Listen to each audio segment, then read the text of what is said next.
Kita tunggu-tunggu yaitu acara inti, yaitu tausiah atau penceramah yang akan disampaikan oleh Ustadz Muhammad Iqbal Al-Banjari. Sekaligus doa nantinya kepada Ustadz, kami persilahkan dengan segala hormat. Ya Nabi salam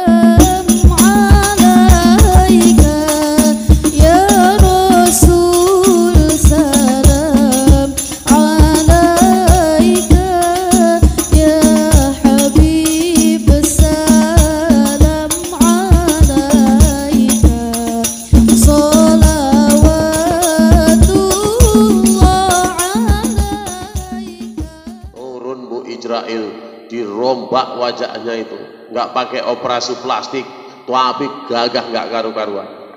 Sampai depan rumah Rasulullah, Ijrail selama tugasnya nggak pernah ngetok pintu, tapi karena pas mau masuk rumah Rasulullah diketok pintu sama Ijrail. Assalamualaikum, disaut oleh Siti Fatimah. Waalaikumsalam. Ada apa Tuan? Aku mau berjumpa dengan Rasulullah. Maaf Tuan, Rasulullah sedang sakit, tolong jangan diganggu. Langsung ditutup pintunya Bu. Untung gak kecepit tangannya Ijrail. Sempet kecepit tangan Ijrail, kemanalah Ijrail nyari klinik coba kala itu. Diketok lagi sama Ijrail. Assalamualaikum Tuan, Assalamualaikum, Waalaikumsalam. Apalagi Tuan, kata Siti Fatimah. Aku mau berjumpa dengan Rasulullah. Rasulullah sedang sakit, tolong jangan diganggu. Yang tutup lagi pintunya, kaget lagi Ijrail. Dalam hati Ijrail baru kali inilah aku kaget hampir kecepit pintu. Yang ketiga Ijrail gak main nanya, langsung diketok sekuat-kuatnya. Assalamualaikum. Dibuka sama Siti Fatimah, belum sempat Siti Fatimah nanya, Ijrail udah ngomong, mana Rasulullah? Kata Siti Fatimah, Bu, suara Ijrail yang ketiga ini bagaikan halilintar. Kaget Siti Fatimah, dipanggil oleh Rasulullah. Wahai Fatimah, kemarilah engkau. Datang Bu Siti Fatimah menghadap Rasulullah. Tahukah engkau siapa yang datang itu? Tidak tahu ya Rasulullah. Yang datang itu adalah malaikat Ijrail. Dia adalah pemutus kenikmatan dan cita-cita. Menangislah Siti Fatimah. Berarti apakah kita segera berpisah? Wahai Siti Fatimah, kata Rasulullah, jangan engkau menangis, jangan engkau sedih. Aku ayahmu menjamin dari seluruh keluargaku, dari seluruh keturunanku, engkaulah nanti yang pertama berjumpa di dalam surga bersamaku.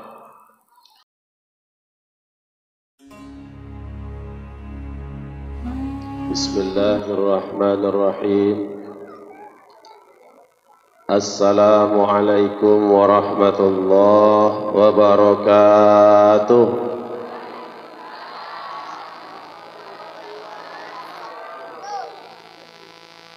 Alhamdulillahi rabbil alamin. Wabihi nasta'inu ala umurid dunya waddin. Ashhadu an la ilaha illallah wahdahu la syarika lah. Wa ashhadu anna Muhammadan abduhu wa rasuluh alladzi la nabiyya ba'dah. Allahumma salli ala sayyidina Muhammad wa ala alihi wa sahbihi rasulillahi ajma'in. Hadratal mukhtaramin yang saya takdim muliakan, wabil khusus Ketua BKM Masjid Baitus Salam, yaitu Al-Ustadz Jalaluddin. Beliau ini satu kampung kami dari Tanjung Pura, cuman di Medan baru kenalnya. Beliau dekat Masjid Ajiji, saya di Kampung Cempa belakang Masjid Ajiji. Juga yang sama kita takdim muliakan, ini guru saya. Saya melihat beliau ceramah senang, karena teringat sama Ustadz yang dulu, Kiai yang dulu sangat terkenal, Kiai Jainuddin MZ, yaitu Ustaz Samsir Lubis. Kita doakan Ustaz Samsir dalam keadaan sehat walafiat, dikabulkan Allah selalu semua hajatnya, diberkahi Allah kehidupannya, sehingga bisa selalu membimbing kita untuk masuk ke dalam surganya Allah. Juga hadir bersama kita, ini mewakili desa, istrinya satu suku sama saya, emaknya orang Banjar dari Sergi, sekarang tinggal di daerah Menjirim, yaitu Pak Ismail sekaligus Sekdes Desa Menjirim. Mudah-mudahan Pak Ismail selalu dalam keadaan sehat walafiat. Juga ini sahabat saya, selalu mendampingi saya di travel, baik di Indonesia maupun di Tanah Suci. Walaupun kalau sampai sana selalu ada alasan aja, yang sakit demam lah, yang batuk lah. Pak tokoh kita Pak Arif Sahpohan, beliau ini insya Allah bulan 11 nanti berangkat bawa jemaah.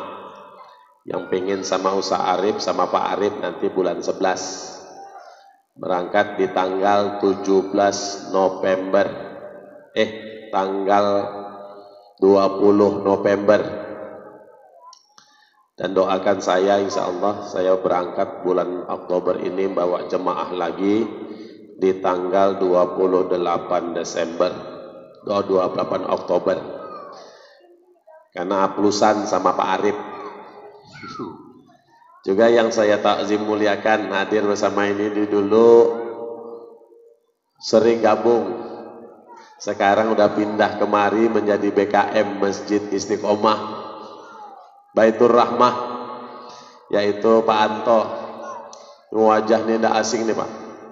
Saya tadi mau pindah ke situ, cuman banyak kisah kami, panjang kali kisah, jadi saya tidak pindah ke situ.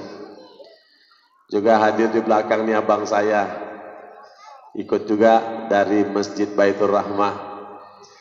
Ini abang ketemu besar ini Pak. Dari saya lajang sudah ikut saya sama abang kita ini. Jadi beliau ini tahu betul saya lajangnya kayak mana. Makanya tadi saya kode langsung, jangan cerita-cerita Bang. Juga ustaz-ustaz yang berhadir yang malam hari ini, tokoh-tokoh masyarakat yang tidak bisa saya sebutkan satu persatu. Ada sahabat saya di Al-Qiblatain, Mas Dedi, ibu-ibu dari Marhaban. Saya pikir ibu tadi duduk sini lebih semangat, aku ngadeg begini. Lupa malah ngilang kabeh. Juga bapak-bapak yang ada di dalam masjid, ibu-ibu yang ada di dalam masjid, yang pasti semuanya kita mendapatkan rahmat Allah. Acara maulid malam hari ini supaya rata rahmatnya, yang tadi berselawat kita mungkin belum, mari kita buka dulu supaya semangat kita berselawat bersama. Kita baca tibil qulub ya Bu ya sekali. Ibu nanti yang keras, yang semangat.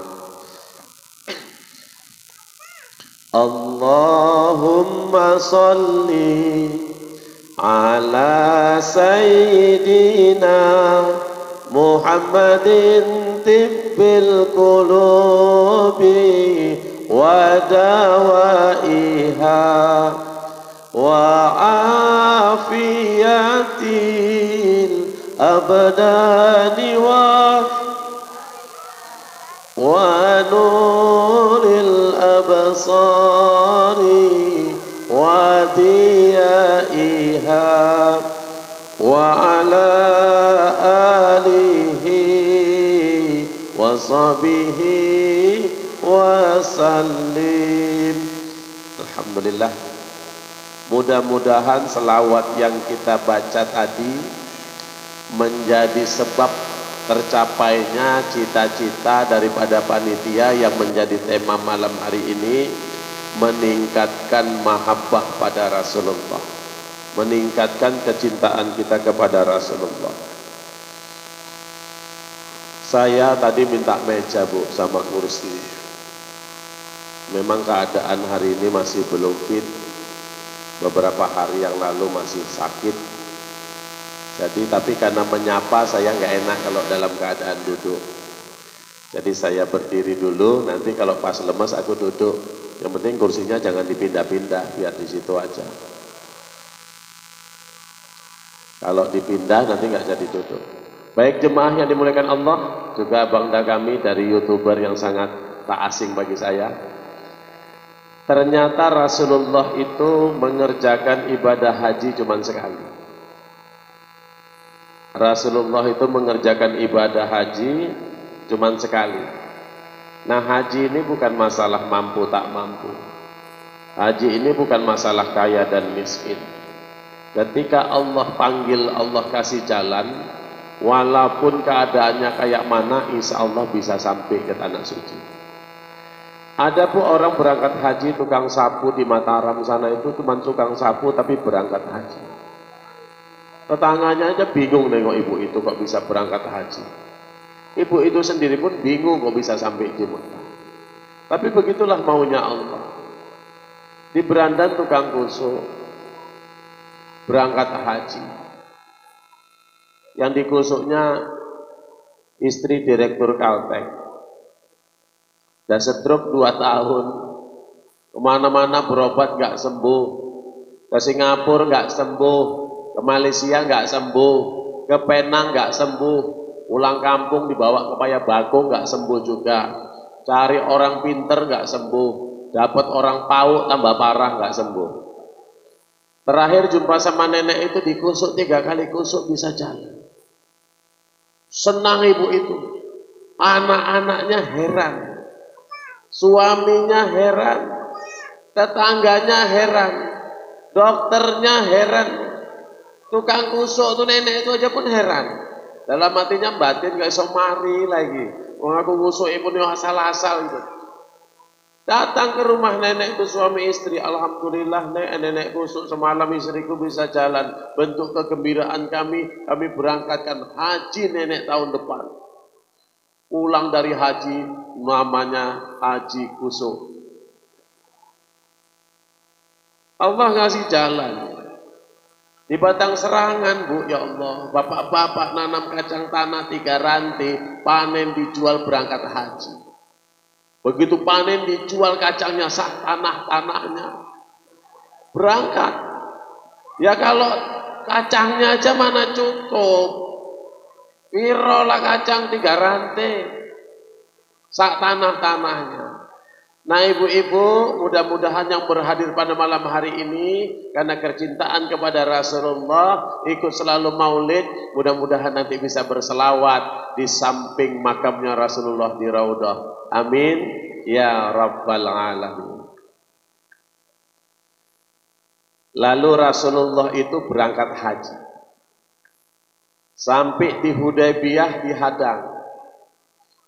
Terjadilah perjanjian Hudaybiyah. Gak jadi berangkat tahun itu Rasulullah. Lalu Rasulullah balik lagi ke Madinah dan tahun depannya melaksanakan haji. Dan haji itu disebut dengan haji wada, haji yang terakhir dari dilaksanakan Rasulullah. Sampai Rasulullah di Arafah. Lalu Rasulullah mabit di Musdalifah. Nah, setelah samping Musdalifah itu kalau di sana itu Mina. Kalau di Arab sebelah Musdalifah Mina. Kalau di Jakarta sebelah Musdalifah Nasar. Tapi udah cerai. Sampai di Musdalifah ambil batu 10 Dzulhijjah lalu melontar jumrah. Kita di sini sembahyang Idul Adha. Pas melontar jumrah itu turunlah ayat yang terakhir bagi Rasulullah, yaitu telah kusempurnakan Islam untukmu dan aku ridhoi Islam menjadi agamamu, waraditu lakumul Islam madinah. Dengar ayat itu Bu, Rasulullah tersandar, kaget, sedih, haru. Langsung Rasulullah siapkanlah rukun hajinya. Pulang ke Madinah, sampai di Madinah dikabarkanlah oleh Rasulullah kepada para sahabat. Dikabarkan oleh Rasulullah sama seluruh sahabat. Ada sahabat yang ngetop-ngetop, Ada Ali bin Abi Thalib, ada Utsman bin Affan, ada Umar bin Khattab, semuanya gembira. Mereka keliling-keliling kota Madinah itu semuanya gembira. Islam telah sempurna, Islam telah sempurna, kecuali satu sahabat yang lari mengurung diri dalam kamarnya, yaitu Abu Bakar Siddiq.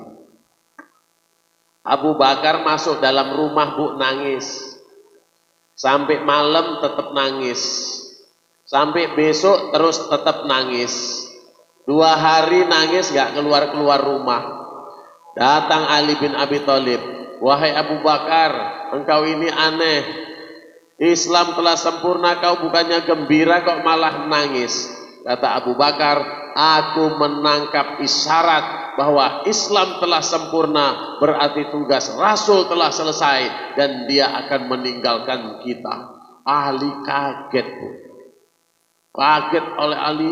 Datang Ali ke rumah Rasulullah, menetes air mata, dia tanya kepada Rasulullah, ya Rasulullah, benarkah yang dikhabarkan oleh Abu Bakar bahwa Islam telah sempurna dan engkau akan meninggalkan kami? Benar wahai Ali. Menangis seluruh sahabat. Rasul pun masuk ke dalam kamar, menangis Rasul dalam keadaan sedih. Bahkan diceritakan di beberapa kitab doa bahwa salah itu, tahun itu, hari itu, seluruh makhluk yang ada di bumi Arab ikut menangis. Yang dalam tanah, yang sedang terbang, yang melata di atas tanah, semuanya menangis karena sedih Rasulullah akan berpisah. 80 hari setelah itu, Bu, Rasulullah pun sakit. Rasulullah sakit itu dimulai dari hari Sabtu. Malam Minggu dah tambah parah. Hari Minggu parah. Malam Senin tambah parah. Cuman Rasulullah ini hebatnya. Dalam umurnya yang 63 tahun itu cuman 2 kali sakit. 2 kali sakit, 63 tahun hidup 2 kali sakit, dan sakitnya sama-sama sakit kepala. Memang kala itu belum ada Oskadon. Makanya ketika sakit kepala ya nggak bisa minum Oskadon. Nah kita seminggu bisa 3 kali sakit.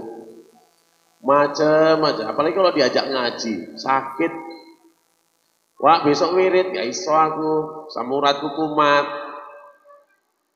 Sakit. Apa kata Imam Asy-Syafi'i? Salah satu yang paling bahaya yang sering diamalkan adalah menunda kebaikan. Menunda kebaikan. Menunda berbuat baik itu rugi.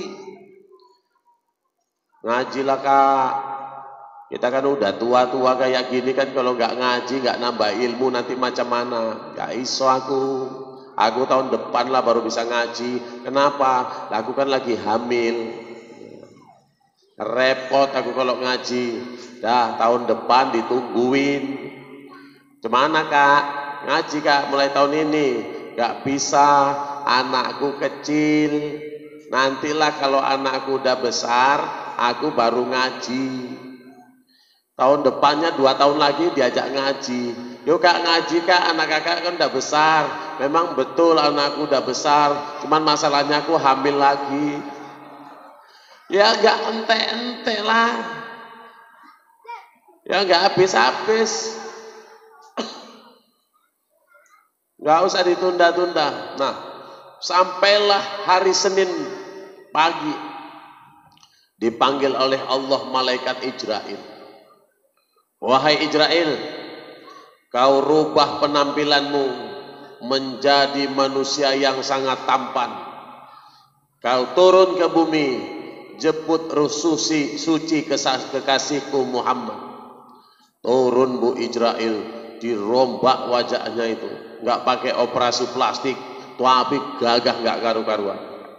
Sampai depan rumah Rasulullah, Ijrail selama tugasnya nggak pernah ngetok pintu, tapi karena pas mau masuk rumah Rasulullah diketok pintu sama Ijrail. Assalamualaikum, disaut oleh Siti Fatimah. Waalaikumsalam. Ada apa Tuan? Aku mau berjumpa dengan Rasulullah. Maaf Tuan, Rasulullah sedang sakit. Tolong jangan diganggu. Langsung ditutup pintunya Bu. Untung nggak kecepit tangannya Israel. Sempat kecepit tangan Israel. Kemanalah Israel nyari klinik coba kala itu. Diketok lagi sama Israel. Assalamualaikum Tuan. Assalamualaikum. Waalaikumsalam. Apalagi Tuan, kata Siti Fatimah. Aku mau berjumpa dengan Rasulullah. Rasulullah sedang sakit. Tolong jangan diganggu. Yang tutup lagi pintunya, kaget lagi Israel. Dalam hati Israel baru kali inilah aku kaget hampir kecepit pintu. Yang ketiga Israel gak main nanya, langsung diketok sekuat-kuatnya. Assalamualaikum. Dibuka sama Siti Fatimah. Belum sempat Siti Fatimah nanya, Israel udah ngomong, mana Rasulullah? Kata Siti Fatimah, Bu, suara Israel yang ketiga ini bagaikan halilintar.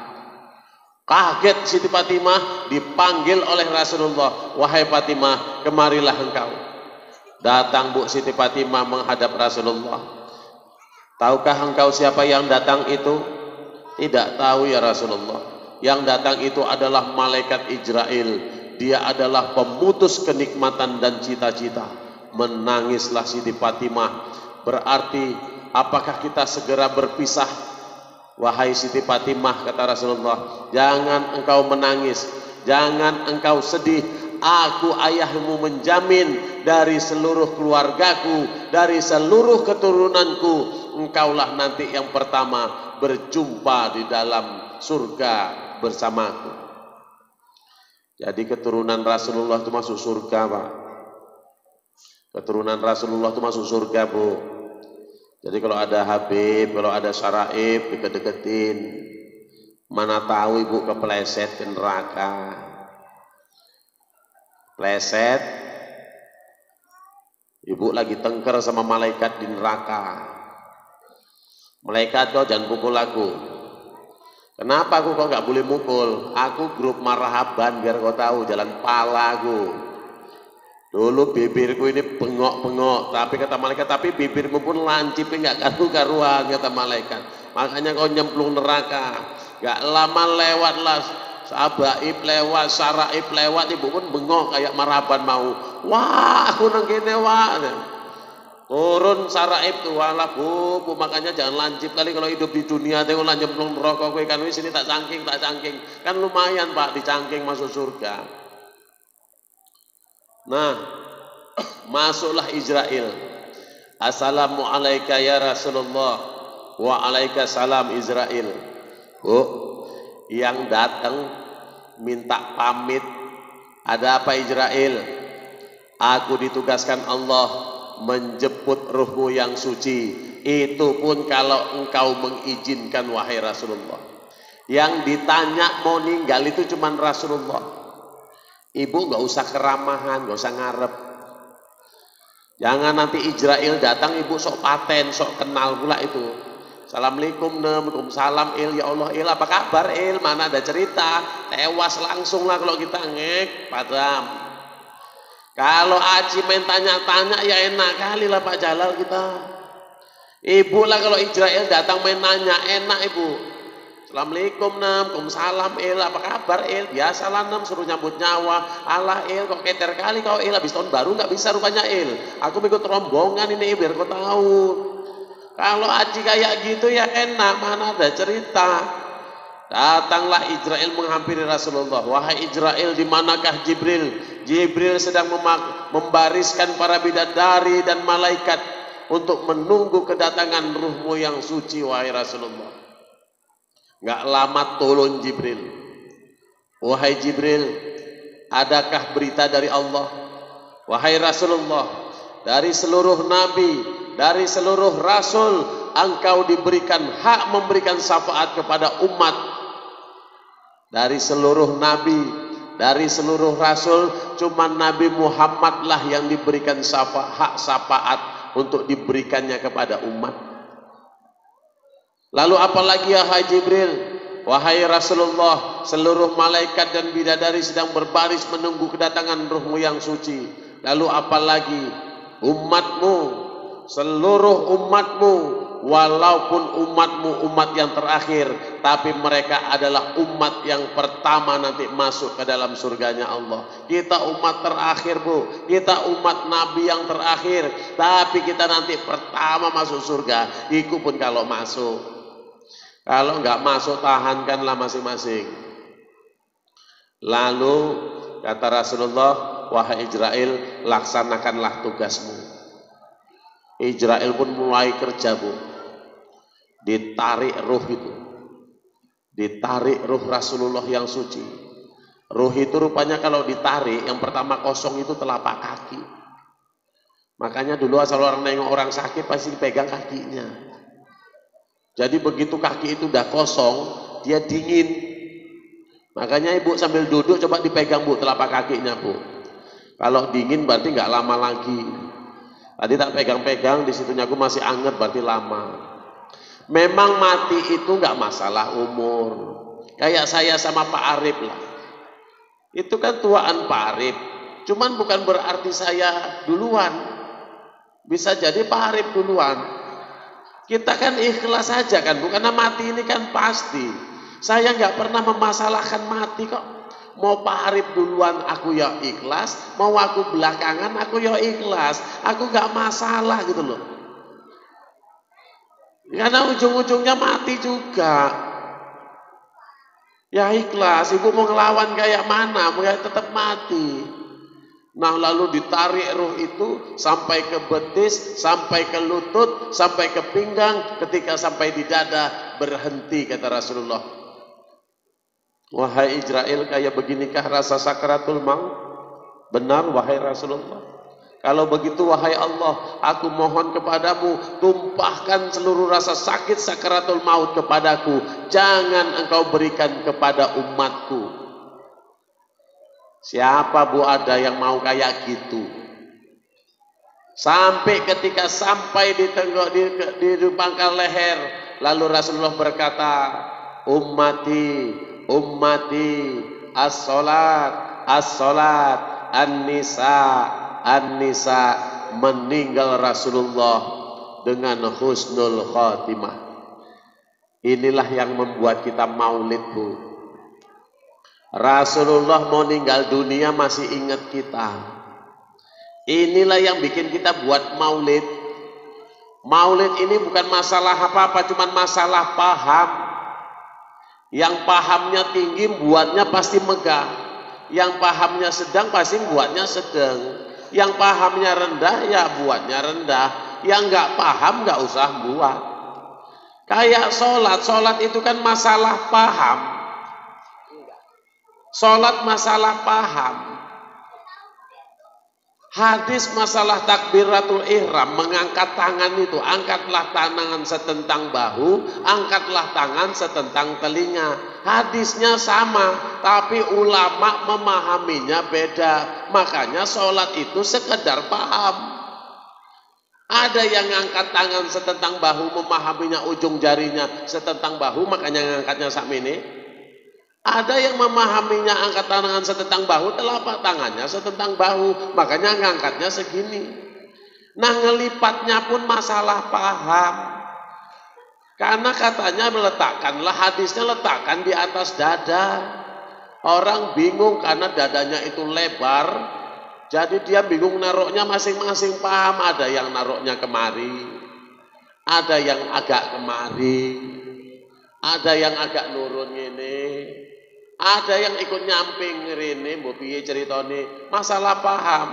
Nah, kalau ibu lihat mazhab Maliki, orang-orang yang bermazhab Maliki itu tangannya lurus ini.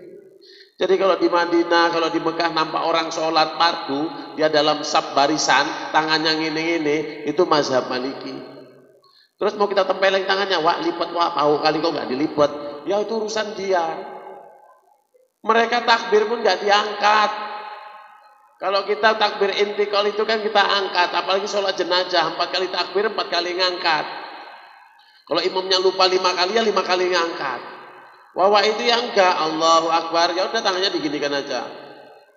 Nah ada lagi mazhab yang dia itu pahamnya itu nggak diangkat. Kalau kita Allahu Akbar kita lipat, Allahu Akbar baca Fatihah angkat lagi, Allahu Akbar baca selawat angkat lagi. Orang tuh nggak diangkat, ya Allahu Akbar tangannya gini aja, nggak tahu-tahu udah siap. Ini kan masalah paham. Makanya tetanggaku sampai sekarang nggak sholat, ku tanya, kenapa wak nggak sholat? Aku nggak paham, kata dia. Yang nggak paham nggak usah buat, yang paham buat. Ketika Habib Bashir datang dari Yaman Hadral Maut ke pesantren kami Al-Fuadi dan Al-Qiblatain, saya tanya masalah maulid karena datang tahun lalu pas musim maulid. Habib, macam mana tanggapan Habib tentang maulid kami yang ada di Indonesia? Kata dia, maulid ini sekedar paham. Kalau bagaimana keadaan orang cinta kepada seseorang.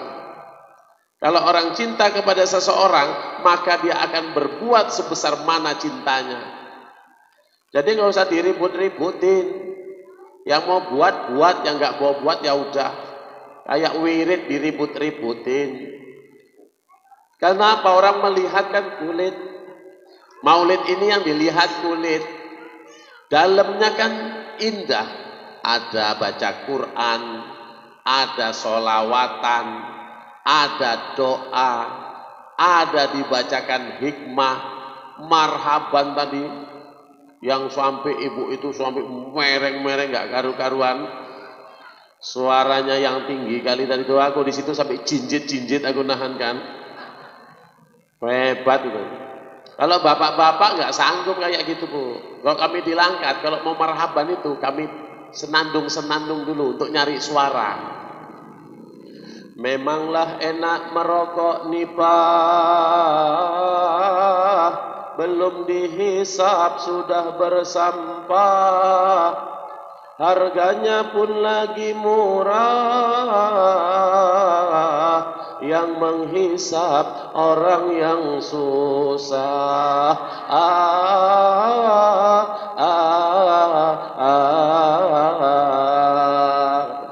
Di senandung-senandung nyari suara. Berlayarlah kapal ke Tanjung Pinang, dimuatlah syarat denganlah kertas. Aneh melihat orang zaman sekarang, dunia tak dapat, akhirat pun lepas.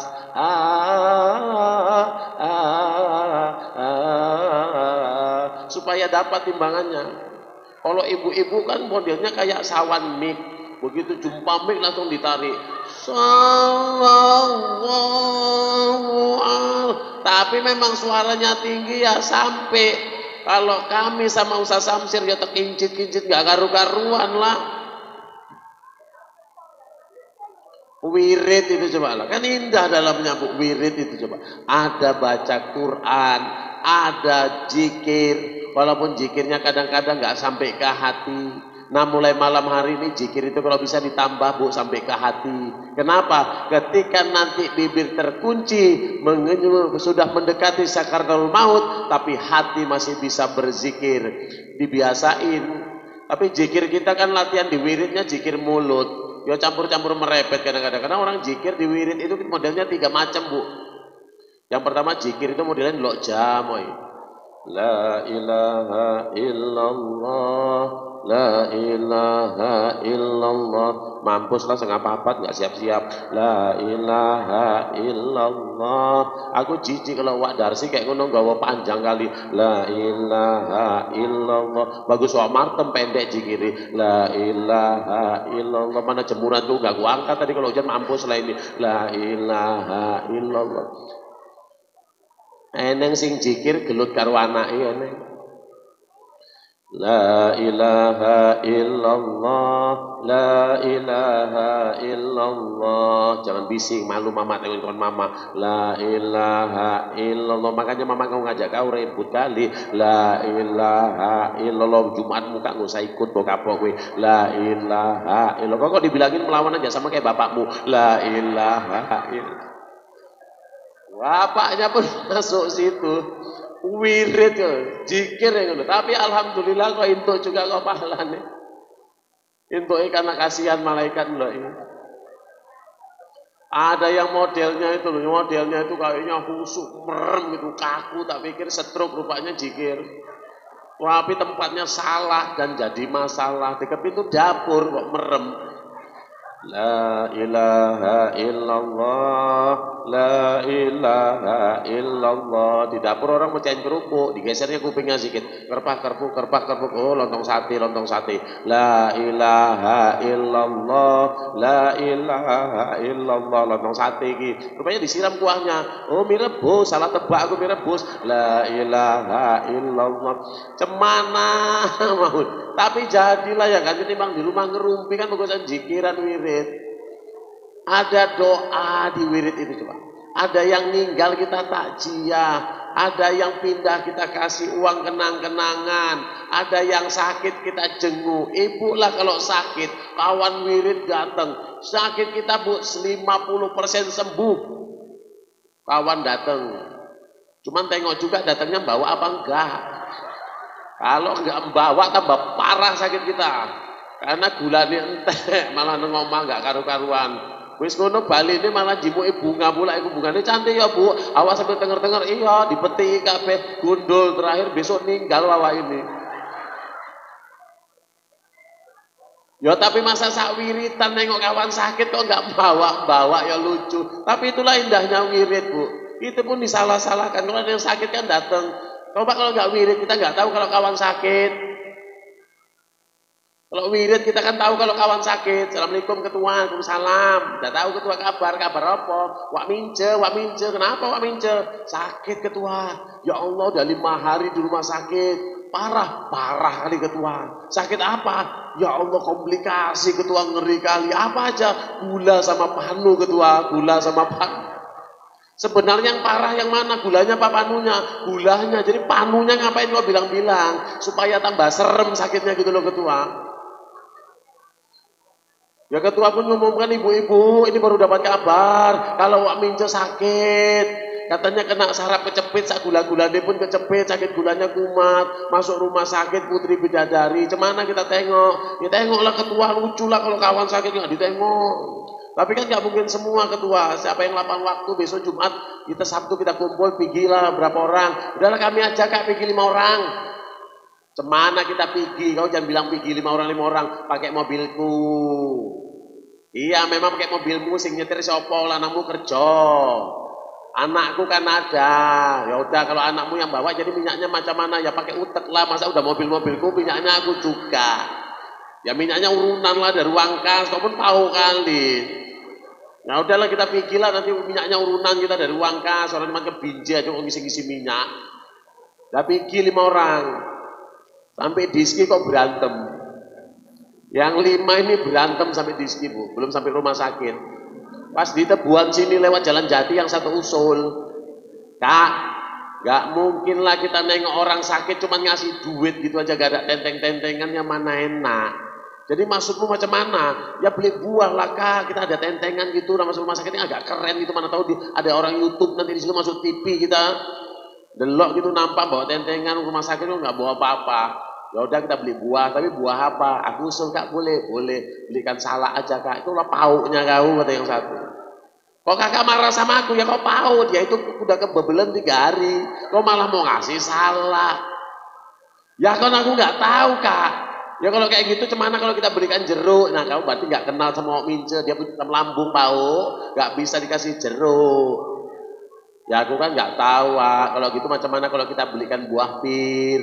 Yang satunya nambahin buah pir itu ngandung air, dia lagi diimpus. Nanti kalau makan buah pir beser keter sing jogo.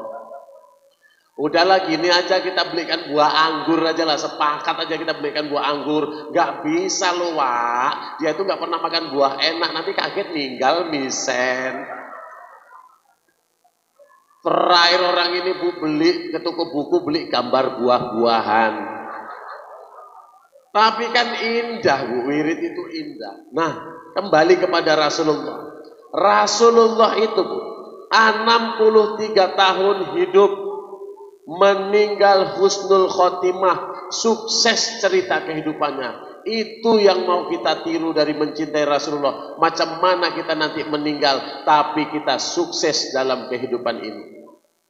Imam Ali berkata, siapa yang mau diangkat Allah derajatnya, dimuliakan Allah kehidupannya di dunia, walaupun ilmunya sedikit, walaupun amal ibadahnya sedikit, tidak gagal dia jadi orang soleh. Yang takut kita mati nanti gagal cerita jadi orang soleh. Ada orang baik itu Bu, kalau kita nggak datang orang kecarian, kalau kita datang orang kegirangan. Itu tanda umurnya berkah, tanda dimuliakan Allah. Kita datang orang gembira, kita nggak datang orang kecarian. Jangan terbalik, kita datang orang suntuk. Mampuslah datang pula bawa itu. Jijik aku lah waktu datang. Lambi ini lancip kali, aku pasti eneng masalah nek dene teko. Aku tak mulia alasanku apa lagi piye lagu. Awak datang kawan suntuk kan ajab kali udah itu. Nah, walau ilmu sedikit, siapa yang mau diangkat Allah derajatnya, dimuliakan Allah kehidupannya, walau ilmunya sedikit. Kita ilmu ini Bu nggak bisa nambah lagi. Ibu mau nambah ilmu nggak iso meneh. Masuk pesantren nggak diterima. Nenek coba daftar pesantren nek, nggak seminggu diantar kiai pulang. Orang bawa kitab, nenek bawa bal pirik sama minyak angin cap kampak, apa nggak bersin aja kiai tiap hari di situ.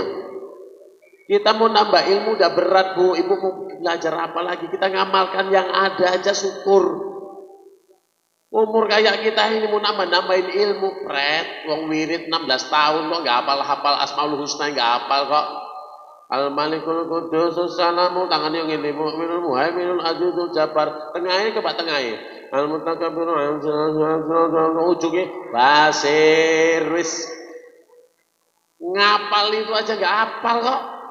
Mau nambah ilmu, makanya mama minta buka. Ustaz, kita belajar fikih, kenapa? Biar ada kajian bersambung, biar kami paham tentang hukum. Oke, enggak apa-apa Bu, asal otaknya tahan. Belajar fikih Bu, kita fikih. Pertama kan bab toharoh. Tapi sebelum toharoh yang dibahas masalah air. Air. Nah air aja dibagi 3. Ada air mutlak, ada yang mutanajis, ada yang mustakmal. Mana ciri-ciri air mutlak? Yang gedebur-gedebur mau tiba air hujan, air embun, air mata air sumur, air sungai, air kolam, air danau, air laut, air mutlak. Ini Ustaz, kami kan kolamnya di pinggir jalan, pakai sanyo tarik ke dalam rumah, terus lewat semalam mobilnya si Aseng, bawa sirup kurnia, kok pecah ban malah nyemplung dalam kolamku, pecah 12 lusin. Nah pas aku wuduk sholat zuhur kumur-kumur, kok agak manis, ku telen sikit, sisanya ku bikin wudhu. Nah air dalam kolamku itu namanya jadi air apa lah itu? Nggak sanggup lagi kita Bu, nggak sanggup. Belum air yang mutanajis, air yang terkena najis. Macam mana air itu bisa dikatakan mutanajis, sementara najis dibagi 3. Najis berat, najis sedang, najis ringan. Najis yang mana masuk ke dalam air itu sehingga air itu dikatakan mutanajis? Berapa kulah air, berapa besar najis baru dikatakan air itu mutanajis? Nggak sanggup lagi. Malah mama eneng sintakon Ustaz, ini Ustaz nah anjing itu masuk masalah apa Ustaz? Anjing apa asu? Ya asu iku adike anjing Ustaz. Nak pamane jenenge kere. Itu masuk dalam najis berat apa enggak? Itu masuk dalam najis berat. Kalau kayak gitu berarti anjing najis berat. Kenapa rupanya begini Ustaz? Tetanggaku kan non muslim. Anjingnya 5 ekor. Nah yang 2 sama kami akrab kali. Jinak maksudnya jinak gitu loh Bu, jinak. Yang 2 ekor Cina tidur di teras rumah kami. Aku seneng. Orang kata Pak Sekdes tadi sekarang udah musim begal, udah musim maling. Ya kadang-kadang kami selop hilang, ya kadang-kadang yang macam hilang. Ini malah bojoku hilang, nggak apa-apa aku. Tapi semenjak ada anjing itu nggak hilang lagi semuanya. Nah berarti kami seneng dijagain rumah. Cuman masalahnya kalau pagi anjingnya pulang ke rumahnya, lah kotorannya ketinggalan di teras rumah kami. Nah kotoran anjing itu masuk kepada yang mana Ustadz ya? Kalau anjing kan najis berat. Lah kotorannya itu yang ada di teras rumahku itu wajib aku sama apa boleh cukup aku siram? Ayo piye iki? Mumet ibu kucing aku ngajine Ustadz katanya. Nggak sanggup lagi kita Bu. Dalam kaidah usul fikih yang dikatakan najis berat pada anjing yang melekat pada dirinya. Lah kotorannya melekat apa wis ucul? Wis ucul berarti cukup disiram, nggak usah disama.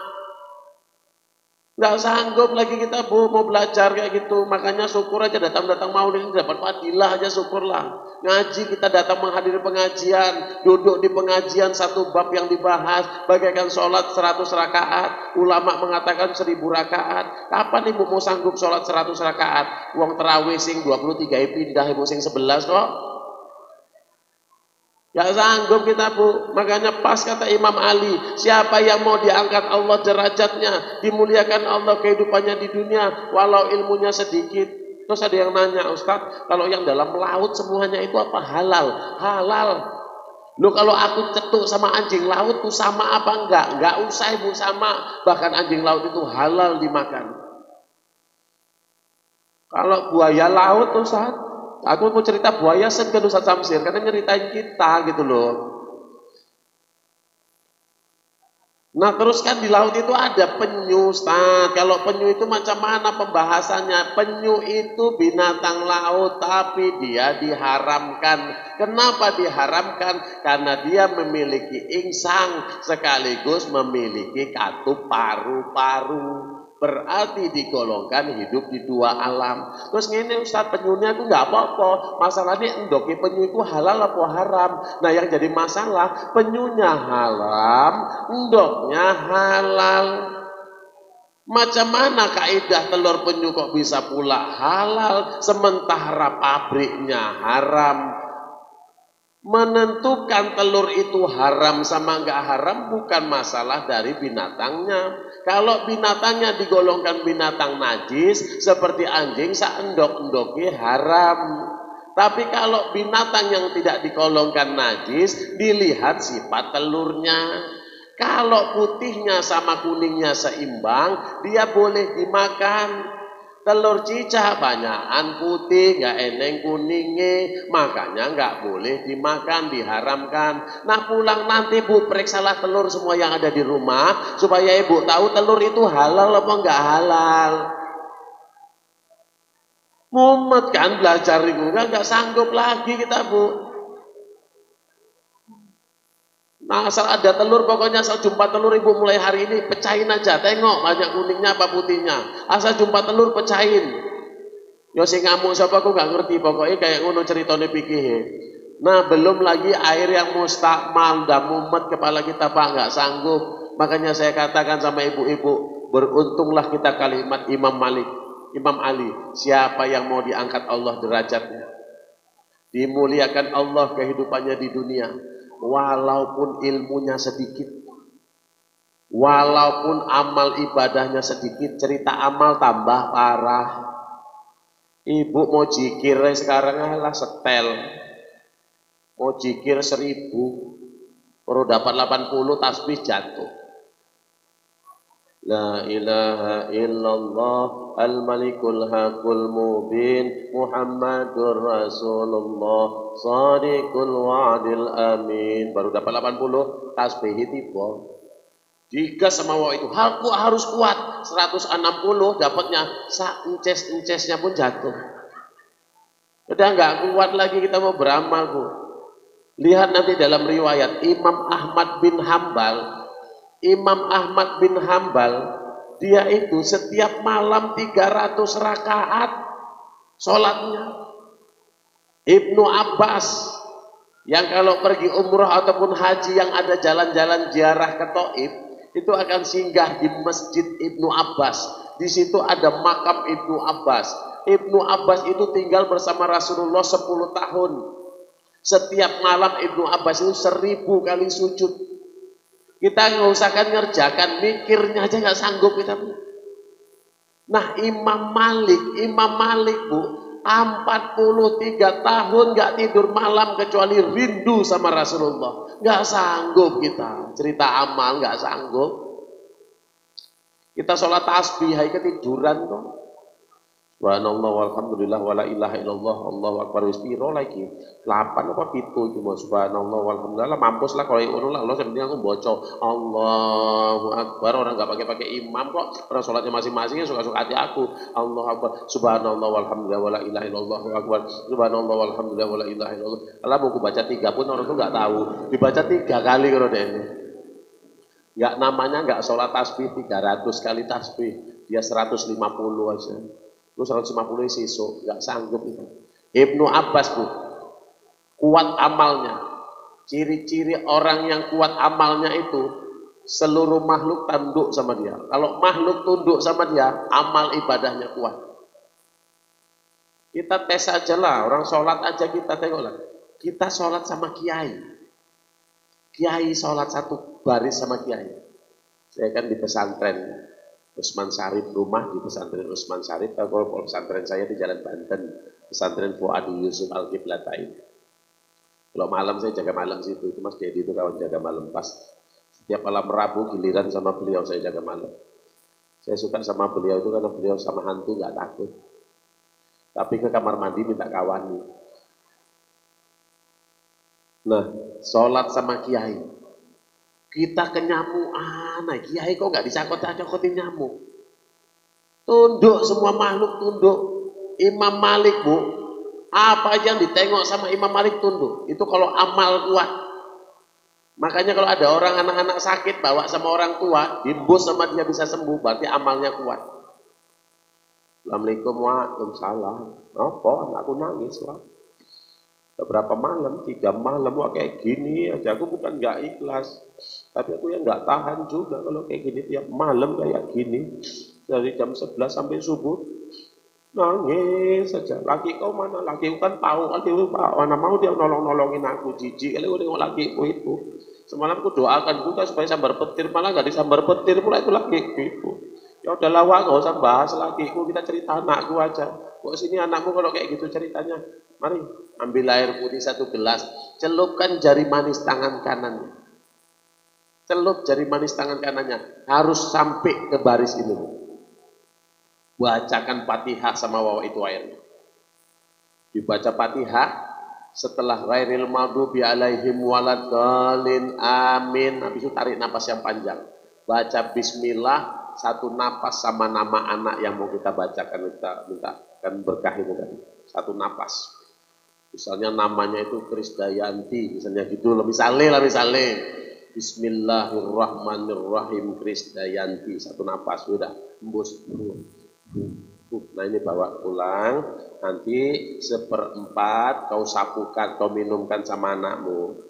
Yang 1/4 lagi kau sapukan ke seluruh wajahnya, ke badannya. Yang 1/4-nya lagi kau percikkan ke dalam ruang rumahmu. Yang 1/4-nya lagi kau campur sama air, masukkan dalam teko, kelilingi rumahmu.